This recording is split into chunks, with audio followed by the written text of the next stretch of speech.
ನಾನು ಮಕ್ಕಳಿಗೆ ಗಾಂಧಾರಿ ವಿದ್ಯೆ ಹೇಳ್ಕೊಡ್ತೀನಿ. ಗಾಂಧಾರಿ ವಿದ್ಯೆ ಅಂದರೆ ಕಣ್ಣಿಗೆ ಬಟ್ಟೆ ಕಟ್ಕೊಂಡು ಹೇಳೋದು. ನಾವು ಇದಕ್ಕೆ ಇದು ಆ್ಯಕ್ಚುಲಿ ಸಂಜಯ ವಿದ್ಯೆ. ಮಹಾಭಾರತದಲ್ಲಿ ಸಂಜಯ ಅಂತ ಇದ್ದ, ಗೊತ್ತಿರಬೇಕು ನಿಮಗೆ, ಧೃತರಾಷ್ಟ್ರನ ಹತ್ರ ಇರ್ತಾನೆ. ಅವ್ರಿಗೆ ಬಂದಿರೋ ವಿದ್ಯೆ ಇದು. ಅವರು ಮಹಾಭಾರತ ಯುದ್ಧದಲ್ಲಿ ಅಲ್ಲಿ ಏನಾಗ್ತಿದೆ ಎಲ್ಲಾನು ನೋಡ್ಬಿಟ್ಟು ನಾವು ಚಿಕ್ಕವರಿಂದ ಮಹಾಭಾರತ ಹಾಕ್ತಿರಲ್ವ, ಗೋಡೆನಲ್ಲಿ ನೋಡಿ ಹೇಳ್ತಾ ಇದ್ರು. ಟಿವಿನಲ್ಲಿ ನಮಗೆ ಅರ್ಥ ಆಗುತ್ತೆ, ಗೋಡೆ ಮೇಲೆ ತೋರಿಸ್ತಾ ಇದ್ರು. ಅವ್ರನ್ನ ಏನ್ ಮಾಡ್ತಾ ಇದ್ರು ಅಂದ್ರೆ ಅವ್ರ ಥರ್ಡ್ ಐ ಮೂಲಕ, ಅವ್ರ ಸಿಕ್ಸ್ ಸೆನ್ಸ್ ಮತ್ತು ಥರ್ಡ್ ಐ ಮೂಲಕ ನೋಡ್ಬಿಟ್ಟು ಧೃತರಾಷ್ಟ್ರನಿಗೆ ಈ ವಿದ್ಯೆ ಬಗ್ಗೆ ಅಲ್ಲಿ ಏನೇನು ಯುದ್ಧ ಆಗ್ತಿದೆ, ಯಾರ್ಯಾರು ಏನೇನು ಆಗ್ತಿದ್ದಾರೆ ಅಂತೆಲ್ಲ ಹೇಳ್ತಾ ಇದ್ರು. ಇದು ನಾವು ಆದಷ್ಟು ಎಲ್ರಿಗೂ ಗೊತ್ತಾಗ್ಲಿ ಅನ್ನೋದಕ್ಕೋಸ್ಕರ ಕಣ್ಣಿಗೆ ಬಟ್ಟೆ ಕಟ್ತೀವಲ್ಲ, ಅದು ಎಲ್ಲರಿಗೂ ಐಡೆಂಟಿಫೈ ಬೇಗ ಆಗಲಿ ಅನ್ನೋದಕ್ಕೋಸ್ಕರ ಇದು ಗಾಂಧಾರಿ ವಿದ್ಯೆ ಅಂತ ಹೆಸರಿಟ್ಟಿದ್ದೀವಿ. ಇದು ಆ್ಯಕ್ಚುಲಿ ಹೇಳ್ಬೇಕಾದ್ರೆ ಇದು ಸಂಜಯ ವಿದ್ಯೆ. ಇದು ಮಕ್ಕಳು ಕಲಿಯೋದ್ರಿಂದ ಮಕ್ಕಳಲ್ಲಿ ಮೆಮೊರಿ ಪವರ್ ಇನ್ಕ್ರೀಸ್ ಆಗುತ್ತೆ, ಕಾನ್ಸಂಟ್ರೇಷನ್ ಬಿಲ್ಡ್ ಆಗುತ್ತೆ. ತುಂಬಾ ಹೈಪರ್ ಆಕ್ಟಿವ್ ಇರೋ ಮಕ್ಕಳು ಇದನ್ನ ನಾವು 15 days ಕಲಿಸ್ಕೊಡ್ತೀವಿ. ಇದರಲ್ಲಿ ಅವರು ಏನ್ ಮಾಡ್ತಾರೆ ಅಂದ್ರೆ ಬಾಕ್ಸ್ ಕಲರ್ಸ್ ಕಂಡಿಡ್ತಾರೆ, ಪಿಕ್ಚರ್ಸ್ ಐಡೆಂಟಿಫೈ ಮಾಡ್ತಾರೆ, ಎದುರಿಗೆ ಯಾರೇ ನಿಂತಿದ್ರು ಅವ್ರನ್ನ ಐಡೆಂಟಿಫೈ ಮಾಡ್ತಾರೆ. ಅವ್ರು ಏನೇ ಆಕ್ಷನ್ ಮಾಡ್ತಾ ಇದ್ರು ಇದೇ ತರ ಆಕ್ಷನ್ ಮಾಡ್ತಾರೆ ಅಂತ ಹೇಳ್ತಾರೆ. ಏನೇ ವಸ್ತು ತೋರಿಸಿದ್ರು ಇದೇ ವಸ್ತು ಇದೆ ಅವ್ರ ಕೈಯಲ್ಲಿ ಅಂತ ಹೇಳ್ತಾರೆ. ಓದ್ತಾರೆ, ಬರೀತಾರೆ. ಆಮೇಲೆ ನೀವು ನಿಮ್ಮ ಕೈಯಲ್ಲಿ ಎಷ್ಟು ರೂಪೀಸ್ ನೋಟ್ ಇದ್ರು ಆ ನೋಟಿನಲ್ಲಿರೋ ನಂಬರ್ಸ್ ಎಲ್ಲ ಓದಿ ಹೇಳ್ತಾರೆ. ಇಷ್ಟೆಲ್ಲ ಮಾಡ್ತಾರೆ. ಹೌದು, ಇದೆಲ್ಲ ಮಾಡ್ತಾರೆ.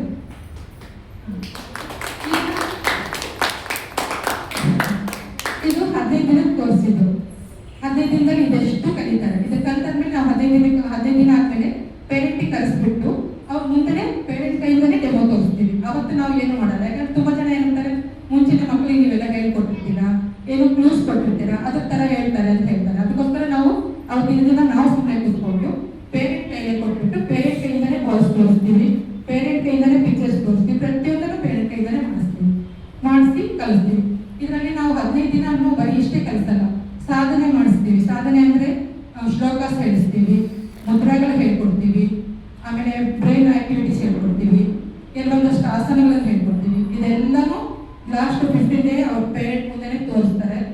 ಈಗ ನನ್ನ ಲಾಸ್ಟ್ ಬ್ಯಾಚಲ್ಲಿ ಕಲ್ತಿರೋದು ಅವ್ರ ಪೇರೆಂಟ್ ಇವರು ಬಂದ್ಬಿಟ್ಟು ನೋಡಿ ಫುಲ್ ಶಾಕ್ ಆಗೋದು.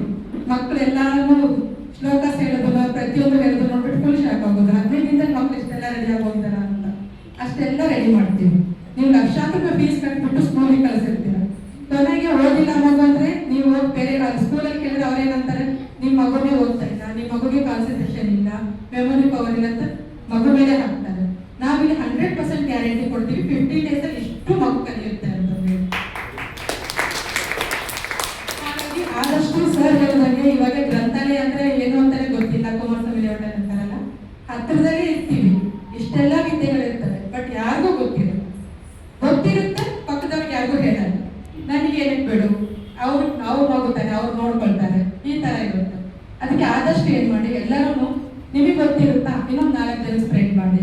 ಈಗೆಲ್ಲ ಎಷ್ಟು ಚೆನ್ನಾಗಿ ಎಲ್ಲ ಆನ್ಲೈನ್ ಬಂದು ನಮ್ಮ ಸ್ಟೇಟಸ್ ಅಲ್ಲಿ ಹಾಕಿದ್ರೆ ಸಾಕು, 1000 ಜನಕ್ಕೆ ತಲುಪುತ್ತೆ. ಕಲಿಸಿದವರು ಅಷ್ಟೇ, ಆದಷ್ಟು ದಿನ ಸ್ಟೇಟಸ್ ಅಲ್ಲಿ ಹಾಕಿ, ಆಮೇಲೆ ಒಂದು 4 ಜನಕ್ಕೆ ಹೇಳ್ತಾ ಹೋಗಿ. ಈಗ ನೋಡಿರ್ತೀರಲ್ಲ, ಇದನ್ನ ನೋಡಿದ್ದೀನಿ ಒಂದಷ್ಟು ಜನಕ್ಕೆ ಹೇಳ್ತಾ ಹೋಗಿ. ಎಲ್ಲ ಮಕ್ಕಳಿಗೂ ತಲುಪಬೇಕಿದು. ಇದು ಆಕ್ಚುಲಿ 15 days ಕೋರ್ಸು. ಬೇರೆಯವರೆಲ್ಲ 25,000 30,000 ಮಾಡ್ತಾ ಇದ್ದಾರೆ. ನಮ್ಗೆ ಎಲ್ಲ ಮಕ್ಕಳಿಗೂ ಈ ವಿದ್ಯೆ ಸಿಗಬೇಕು.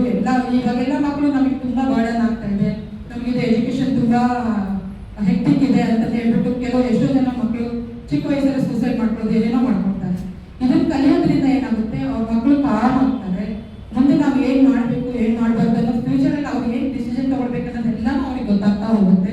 ಅವರೇ ಅವ್ರನ್ನ ಡಿಸಿಷನ್ ತಗೊಳ್ತಾ ಹೋಗ್ತಾರೆ. ಅಷ್ಟು ಇದರಿಂದ ಅವ್ರಿಗೆಲ್ಲ ಉಪಯೋಗ ಇದೆ, ತುಂಬಾ ಬೆನಿಫಿಟ್ಸ್ ಇದೆ. ಆಮೇಲೆ ಇದನ್ನ ನಾವು 15 days ಕಲಿಸಿದಾದ್ಮೇಲೆ ಹೇಳ್ತೀವಿ ಮನೆಗೆ ಯಾವ ತರ ಪ್ರಾಕ್ಟೀಸ್ ಮಾಡಿಸ್ಬೇಕು ಅಂತ.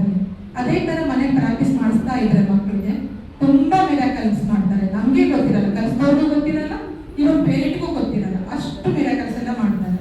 ಈಗ ನನ್ನ ಮಗು ಲಾಸ್ಟ್ ಬ್ಯಾಚ್ ಅಲ್ಲಿ ಮಾಡಿರೋದು, ಈ ಮಗು ಇವಳು ಸಾಂಜೆ ಇವಳು ಲಾಸ್ಟ್ ಬ್ಯಾಚ್ ಅಲ್ಲಿ ನಾನು ಟ್ರೈನಿಂಗ್ ಕೊಟ್ಟಿರೋದು. 3-4 days ಇನ್ನ ಮನೆಗೆ ಕೂತ್ಕೊಂಡು ಪ್ರಾಕ್ಟೀಸ್ ಮಾಡಿಲ್ಲ. ಅವ್ರ ಪೇರೆಂಟೇ ಹೇಳ್ತಿದ್ದಾರೆ ಏನೇನೋ ಮಿರಾಕಲ್ ಮಾಡ್ತಿದ್ದಾರೆ, ಮಿರಾಕಲ್ಸ್ ಎಲ್ಲ ಮಾಡ್ತಿದ್ದಾರೆ ಅಂತ ಹೇಳಿ. ಅಷ್ಟು ಅವ್ರಿಗೆ ಆಶ್ಚರ್ಯ ಆಗ್ತಿದೆ. ಈ ತರ ಎಲ್ಲ ಇದೆ. ಇದು ಋಷಿಮುನಿಗಳ ವಿದ್ಯೆ, ಇದು ನಮ್ಮ ಸನಾತನ ಧರ್ಮದ ವಿದ್ಯೆ. ಇದು ತುಂಬಾ ಹಳಿ ವಿದ್ಯೆ. ಇದು ಯಾರಿಗೂ ಸುಮಾರು ಜನ ಗೊತ್ತೇ ಇಲ್ಲ. ನಮ್ಮ ಋಷಿಮುನಿಗಳೆಲ್ಲ ಏನ್ ಮಾಡ್ತಾ ಇದ್ರು, 1000 ವರ್ಷ ಕುತ್ಕೊಂಡು ತಪಸ್ ಮಾಡಿ ಕಂಡಿಡಿದ್ರು ವಿದ್ಯೆ. ಇದು ಏನಾದ್ರೂ ಹಿಂದೆ ಆಗಿರೋದು ಅಥವಾ ಮುಂದೆ ಆಗಿರೋದು ಅಥವಾ ತಕ್ಷಣಕ್ಕೆ ಏನೋ ಆಗಿತ್ತು, ಅದನ್ನ ನೋಡ್ಬೇಕು ಅಂದ್ರೆ ಏನ್ ಮಾಡ್ತಿದ್ರು, 5 ನಿಮಿಷ ಕಣ್ಣು ಮುಚ್ತಾ ಇದ್ರು. ಕಣ್ಣು ಮುಚ್ಚಿದ ತಕ್ಷಣ ಅವ್ರಿಗೆ ಏನಾಗ್ತಿತ್ತು ಅದೆಲ್ಲ ಗೊತ್ತಾಗ್ತಾ ಇತ್ತು. ಹೇಗೆ ಅಂದ್ರೆ ಅವರೆಲ್ಲ ಈ ಸಾಧನೆಯನ್ನು ಮಾಡಿಬಿಟ್ಟು ಈ ಸ್ಥಿತಿ ಪಡ್ಕೊಂಡಿದ್ರು. ಹಾಗಾಗಿ ಅವ್ರಿಗೆಲ್ಲ ಗೊತ್ತಾಗ್ತಾ ಇತ್ತು. ಅದೇ ವಿದ್ಯೆನೆ ಇವಾಗ ನಾವು ಗಾಂಧಾರಿ ವಿದ್ಯೆ ಅಂತ ಮಕ್ಕಳಿಗೆ ಹೇಳ್ಕೊಡ್ತಾ ಇರೋದು. ಇದರಲ್ಲಿ ಯಾವುದೇ ತರದ್ದು ಕಣ್ ಕಟ್ಟದಿದ್ದೆ ಏನೋ ನೋಡ್ಕೊಂಡು ಹೇಳ್ತಾರೆ, ಏನೇನೋ ಹೇಳ್ತಾರೆ. ಒಳ್ಳೇದಂದ್ರೆ ಸುಮಾರು ಬ್ಯಾಡ್ ಕಮೆಂಟ್ಗಳು ಇರ್ತವೆ, ತುಂಬಾ ಜನ ಇರ್ತಾರೆ ಆ ಥರ ಅಪೋಸ್ ಮಾಡೋರು ಇರ್ತಾರೆ. ಬಟ್ ಇದರಲ್ಲಿ ಯಾವುದೇ ತರದ್ದು ಏನೂ ಇಲ್ಲ. ಮಕ್ಕಳಿಗೆ ತುಂಬಾ ಬೆನಿಫಿಟ್ ಆಗೋ ವಿದ್ಯೆ ಇದು.